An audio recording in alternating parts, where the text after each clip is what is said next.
tonight we are welcoming Amelia Ray to the show. And we are super excited to catch up with her as we met her in Montreal in February. How are you? I'm great. How are you? Good. Tell us. Doing, Oh, no, doing you well. answer. I was just going to say doing Just well. cut you off. Tell us where you're coming to us from tonight. I'm coming to you from my room in my mom's house in Memphis. Very nice. So, what have you been up to since February when we met you? Wow, a lot. Let's see. I went on a 2 or 3 week tour of the Southeast. It was originally a trip to visit friends and family with my mom. So I'm based here and in San Francisco. So I flew in and then we went to Montgomery, Alabama, went through Georgia, through Atlanta, the Carolinas, and then to Huntsville and then Nashville. So that was about Very three cool. weeks. And then I was in Kansas City, San Francisco, back here, back to Nashville, and I just got back from 2 weeks in New Orleans for Jazz Fest. Oh, Oh, wow. yay. Wow, That's Kansas awesome. City, that's pretty close to us. We're in No, Omaha, I wish so we'd In have known. Omaha, yeah. yeah, so it's about 3 hours for us. Well, if you're back there, we'll Or find out. here. Or here, Oh, yes. yeah. I've not been to Nebraska in many, many years, so Well, I besides do for a Omaha, you're visit. not missing much. Yeah, yeah. I mean, Omaha, Lincoln, Kearney, maybe. college towns, maybe, I guess. Yeah. Oh my gosh. Well, let us pick your brain about music. So, first of all, tell us how you got started as a career as a musician. How did I get started as a career? Oh, that's a pretty good question. I started playing it for money professionally in high school at coffee shops and Borders and Barnes and Nobles. You could, book a couple hour gigs, and I played mostly covers. I probably had 2 or 3 songs that I'd written, but I really enjoyed it. I always wanted to be a rock star, so it was, just starting out, and then I just kept booking gigs and writing more material and released a cassette when I was 16. I had a karaoke machine and a drum machine, and I wrote all these songs and arranged them in my head, I guess, and then I played the drum machine parts to the song on one side of the cassette, and then I would put it on the other side, and I record the bass, and then I'd have to put it back. Anyway, just I That's guess it was two cassettes, but it was just layered. I mean, there were two guitars on each because, of course, I had to have a solo and some keyboards and then background vocals. At the end, I had these tapes that I had taped over, probably 16 tracks Oh on a my gosh. cassette tape. And I loved it, though. I loved it. And I don't know, I don't have my copy. And so I've been trying to ask people I went to high school with or friends that have known me Someone that has to long have it. if someone Yeah. has it. So, and I didn't release it under my name. I released it under the name Phoenix, because mythology in high school was very Yes, and that's a important. rock star name. It's a rock star name. And the cassette was called Never Satisfied, and it had a blue Xerox paper, blue paper that I Oh my was the gosh. cover. So if you ever run across that, I'm gonna look for please it. Yeah. get it and send it to me The or day. burn it or whatever you digitize Oh it. my gosh. It's like your own four track. You have your own Yes. four track machine Yeah, you I mean made those yourself. karaoke machines were pretty amazing. Yeah. Right. So that That's was definitely those were the humble beginnings. that's definitely the most unique way I've Yes. heard of somebody putting out their music. Me too. That's pretty cool. I love it. That is pretty cool. So, what do you think is the hardest part about being a musician? The hardest part, well, I guess it depends on what your focus is. If you're, if you're not very good at writing lyrics, then I guess that's the hardest part. Or if you're not good at composing, but that would be the hardest part.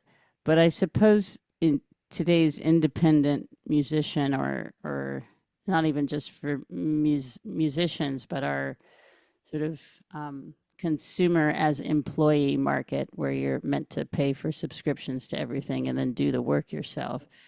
The hardest thing about being an independent musician in that market is finding time to be a musician. Yeah. Yeah, there's so much content making and all of that Yeah, for real. goes on. Yeah. Well, not So just that, but the accounting and the Oh, yeah. marketing and the booking and all of these things that we're supposed to do. I remember being obsessed with the idea of producing everything at home, getting really good at mixing and mastering and that sort of thing. It's something I enjoy doing, but I'm not very good at it. I'd spend hours just because it's enjoyable. It's like, Yeah. I can put all the guitars on the left side. Listen to how that sounds. Now let's put them all to the right. You just spend days having fun with that, but it's not the best use of my time. And there were all of these programs. I assume there still are, but how to become a producer and how to a bedroom producer and make your own music. And there are some people like the Phineases, and the Billies who are quite gifted at that and can do both. But that's not something that I don't think everybody should be spending their time on. But you're almost shamed these days if you can't do that or don't do that. And I think it's a shame because I wouldn't want to learn how to become my own heart surgeon just because I need heart surgery. There are professionals who've been trained to do these things. So, and it's funny because we will definitely criticize somebody who can't write music, who can't write a song, say they shouldn't be doing that. They should leave that to the professionals. And I feel the same way about mixing and graphic design and all the rest of it. I mean, I'm a songwriter. I'm a pretty good performer. And that's where I think I should spend the bulk of my time. Yeah, that is really, really a good point. Right. And I see all those advertisements on Facebook and so all the social medias. Become your own producer. Sign up for this $1 million class and you can do it in a day. No. No, it's a skill. It's a skill that must be learned just as any other. There are only so many 10,000 hours that any of us have. So right. People go to 4 years of college for that kind of stuff, and there's a reason for it. Yeah. So thinking of songwriting, how do you see a song from start to finish? We always ask this because we are lyricists and we struggle. So we're like, do you start with music? Do you start with lyrics? What do you start with? It's different every time. Yeah. I would say most of the time I start with music. I have a melody comes to my mind or a guitar riff or a piano riff or something. But a lot of times that melody line is accompanied by words, and they might be nonsensical words, and maybe just a syllabic pattern or something, but I use them as placeholders, and if I have an idea of something that I want to write about, then they kind of tend to go together. If I'm lucky. I have a lot of lyrics that have no music whatsoever, and a lot of music that doesn't have any lyrics. Those we call instrumentals, and a lot of them can stay that way. But it's the lyrics that don't have music I worry more about. So. And don't those just become poetry, right? Right. Yes. Because for $9.99 a month, you too can become a poet. That's right. That's exactly right. That's fantastic. Oh my God. So, okay, well, then that kind of leads me to my next question is when you get stuck writing, how do you get unstuck? I just hide it away in a box and never look at it again.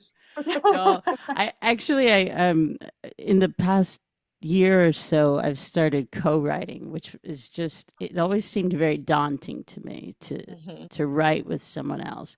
At first, I think because, you're a hothead and nobody's going to understand my Baudelairian references, whatever you think.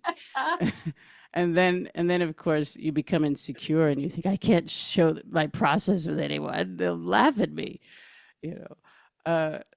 So I just, but you know, writing is also very solitary. It's not, it's hard to communicate thoughts that are becoming, you know, to someone else. They're not fully formed yet. And so it's very hard to trust being in a room with a person or multiple people and being able to say things like the cow jumps over that thing that comes out of the sky at night, you know, because that's very much how writing is. It's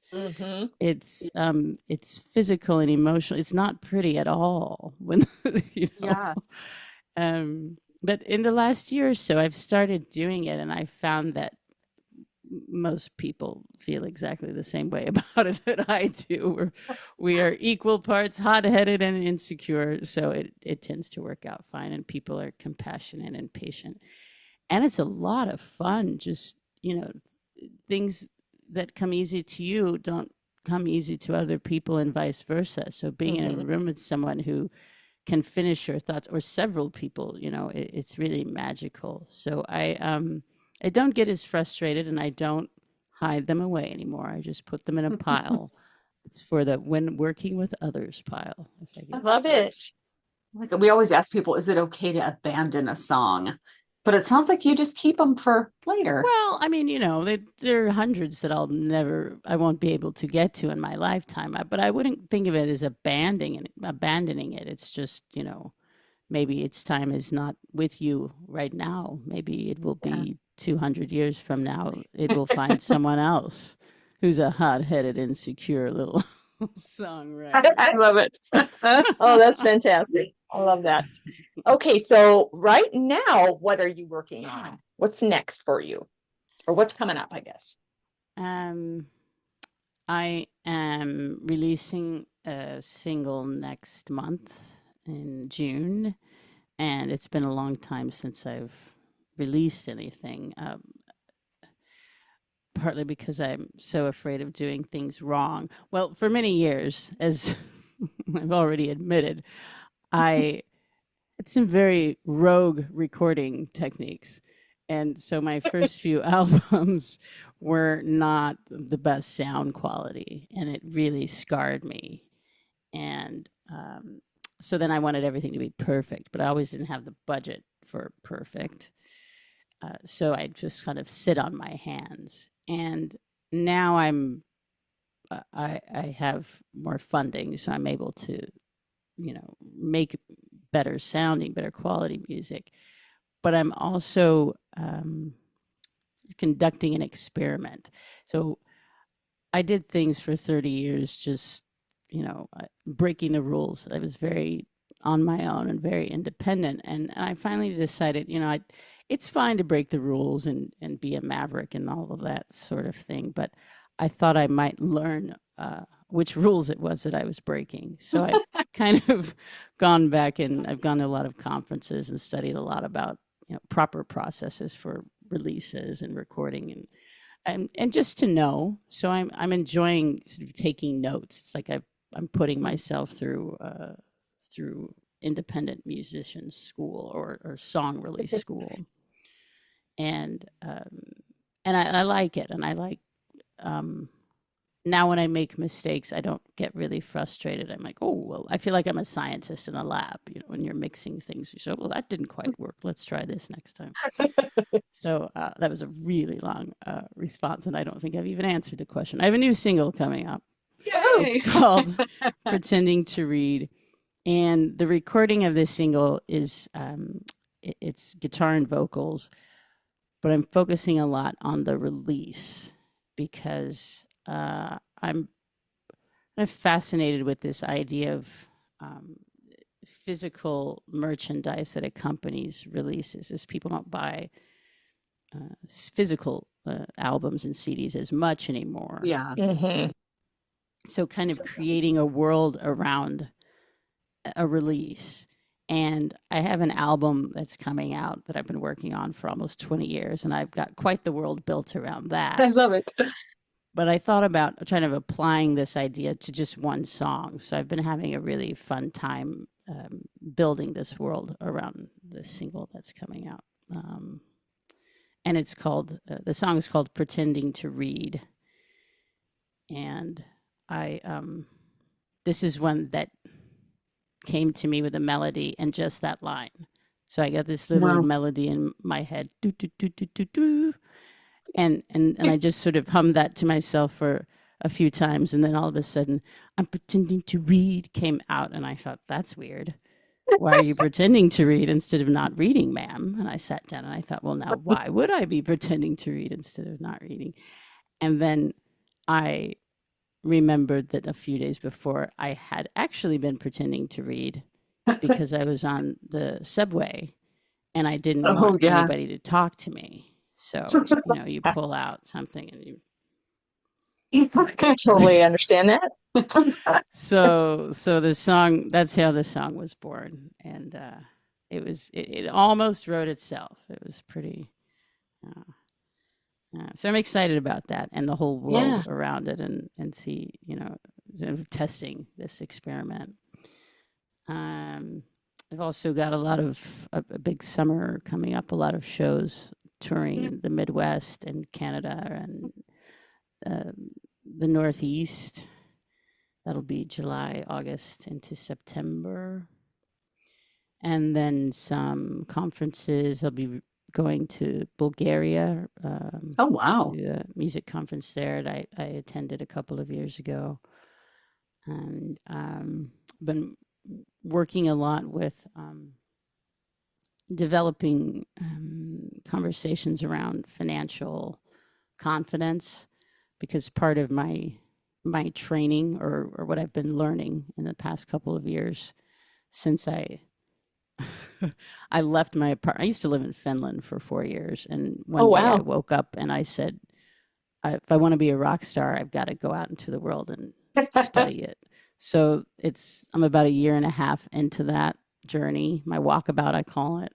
I love it. And something I've been discovering is that a lot of musicians are willingly underpaid, and it drives me bonkers. We're afraid to ask for raises because we don't want to lose the gig. Mm-hmm. Yeah. And so I've really gotten quite passionate about that, and have started speaking to people about ways to get comfortable asking for what you want. Mm-hmm. And what you deserve. And what you deserve. Yeah. Yeah. And working with venues to help them help you. If it's a matter of the venue says we don't have the budget, or the municipality makes us pay these certain taxes or whatever, then you could offer to go to City Hall with the venues and say, we need to form a coalition. How can we make this work for everybody? Because this cutthroat, we know it doesn't work. And everybody needs live music. Yes. They're not selling beer without us. Right. And we're not buying guitar strings without them. So, or we're not getting fans to buy the guitar strings if we don't have anywhere to perform for the fans. Yeah. So that's something cool. I've been really into lately. That's a great project. Yeah, that's a needed and great project. Yeah, absolutely. Just people in other forms of life that work in other places ask for what they want. If they want a raise or whatever, sometimes they say no, but like you said, finding another avenue of getting those funds if they can't provide it that's so needed. That's fantastic. And instead of saying, oh, well, we'll give you beer for playing. Yeah. No. If no one wants that, we want to be Nobody paid. Wants beer. I mean, did I not mention that I'm going to be a rock star? I can't have beer. With these abs? These abs can't drink beer. I love it. Oh my gosh. So this is a question that we tend to ask people, because this is another thing that we feel is really important with creative types is, as a creative, how do you maintain your mental and physical wellness, like with touring and being your own manager and boss and all of that? I listened to your Carolyn Kendrick interview. I love her. But also, I listened to a couple of them. I think Lenny Zenith said, I don't. I don't. I love that response. I try to work out or exercise, do yoga, something every day. just to disconnect, because it's really easy to get stuck in front of the computer, or even if you're writing, it's easy to get stuck, doing one thing for a really long time. So moving is very important. Go for a walk, even if it's 20 minutes, so that I try to do, not only for the abs, but for the, for the mental health. And I try to stay in bed as long as possible in the morning.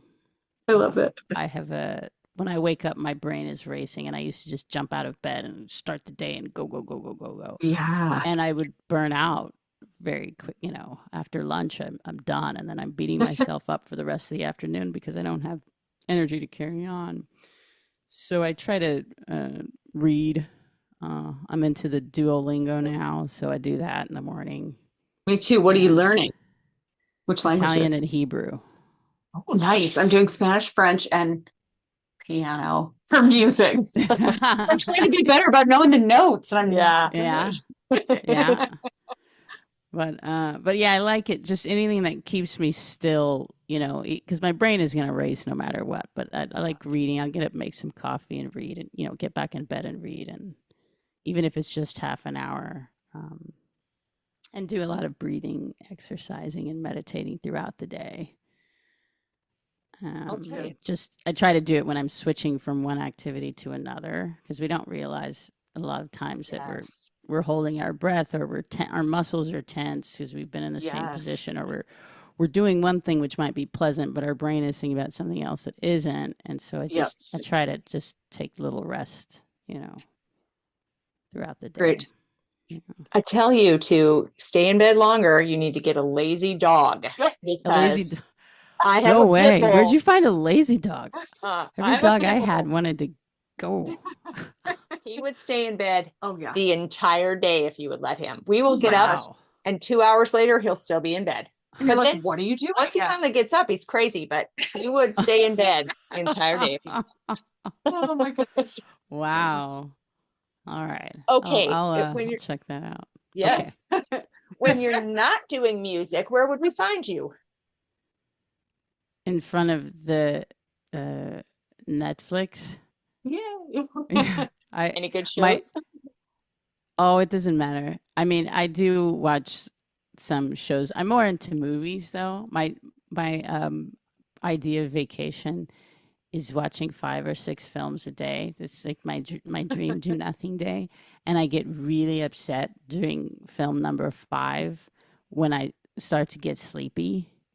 And I'm just like, no, no. It's just, if I could watch movies forever, I would.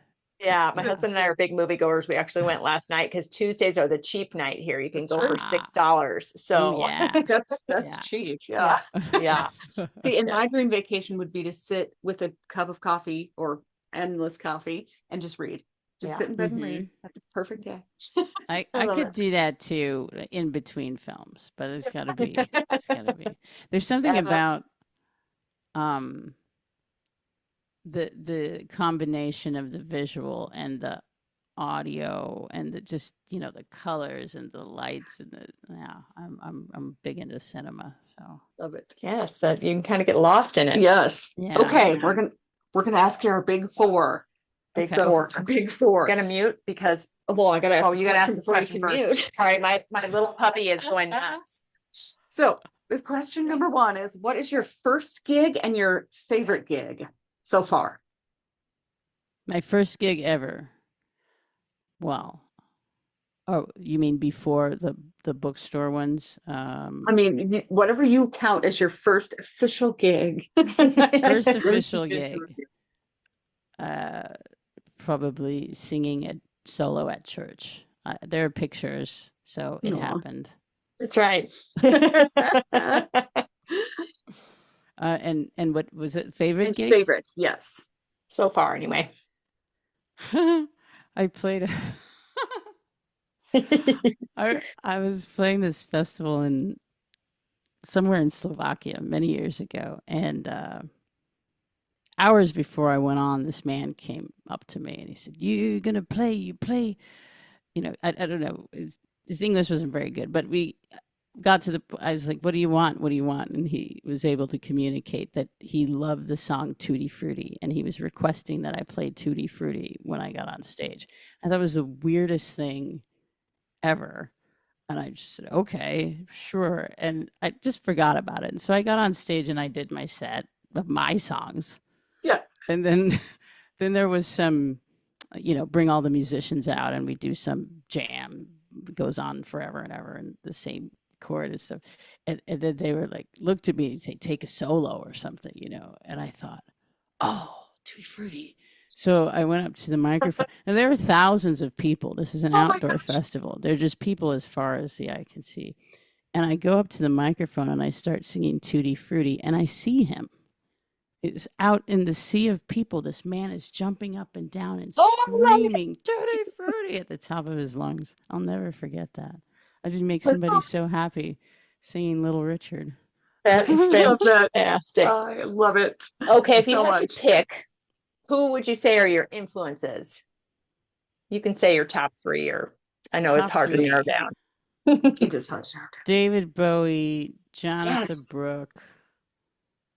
I only have one more. Make it a good one. I'm so nervous. What if I pick the wrong one? George Michael. Ooh, very cool. It's a good mix. It's a good Bowie is one of my all-time faves, so I'm excited to hear you say that. That is cool. Can't go wrong with Bowie. Okay, what are you currently playing on repeat? Ooh. I just finalized my May mixtape. I make a mixtape every month of new music that I like. I started it in 2014 because I realized I didn't know any new music. I listened to a lot of Steely Dan. I'm a big Steely Dan fan. And so I thought, I should probably learn some current stuff. So I just sort of set this assignment for myself, and I'm still doing it.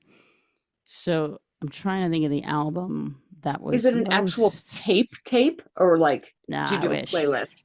Yeah. It's a playlist. Same. But I listen to as many albums as I can during the month, new music, and then I cull from there. I think the album that I listened to the most was something Practitioner. Oh man, it's an EP. Give me just a sec. I have it here. Okay, you can cheat. I'll pause this. Don't forget to hit. Oh no, she's not. I want to say it's Chaos Practitioner. It's well, I get I sign up to all these newsletters, and it's like every new album that's out this week. So I listen to a lot. So it's not that I'm cheating. Fantasy of a Broken Heart is the band or the album. No, the band. Chaos Practitioner is the album. That was when I listened to quite a bit in the last month. I really enjoyed that. Fantasy of a Broken Heart. That's the band. I'm going to remember it. Okay. Yeah. Chaos Practitioner is the EP. Yeah. Mm-hmm. I tend to make a yearly playlist, and as I'm going and I find things, I put it on. I name it at the beginning of the year, and then she does it too. We put it on as we go. Yep. But I like that idea of doing it monthly, and I also follow the release radar on Spotify, which is kind of cool. That's sort of how I make new music. I used to listen to that religiously every week. I'd put it on while I worked out for a couple hours, and then I would pick a bunch of songs from there.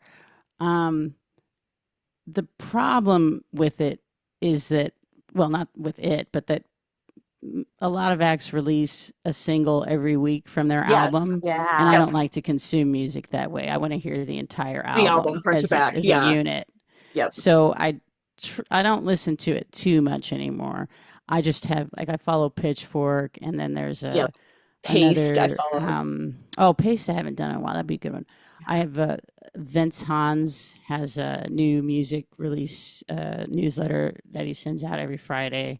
I really like that one. I like his picks. And then I'll just pick random clubs in cities across the world. They're like, what are people listening to in Hong Kong?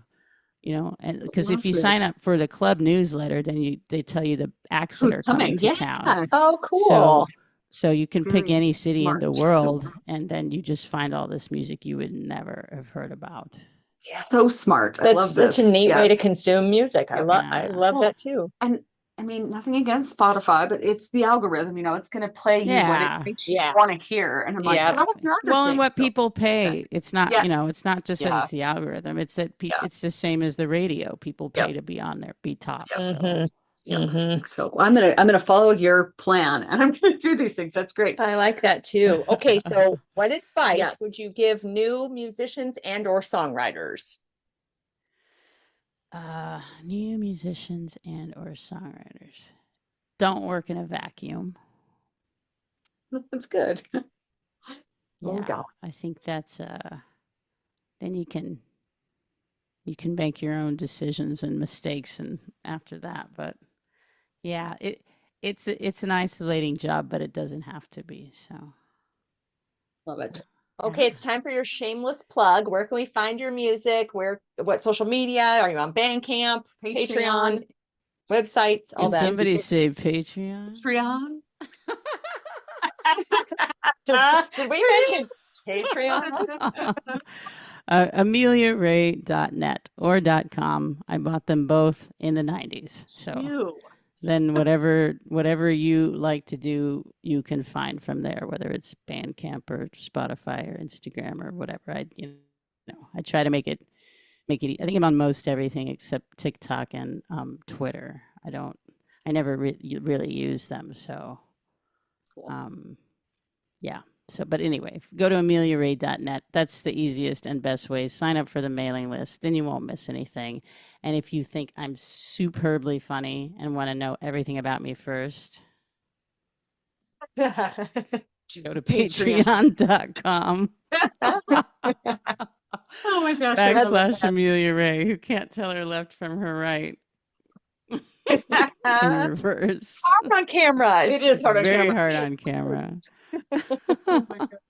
This has been amazing. I'm so glad I got a chance to talk with you again, and that we met you in the lobby in Montreal, and then at the coffee shop. At the coffee shop, I know it was great. I think we bumped into you at one of the shows that we went to too. Yeah, we saw you play, but I think we sat in the audience kind of close to get some gig that night too. So there was amazing and well, fantastic. I thank you so much for having me, Bethany and Carolyn. So much fun.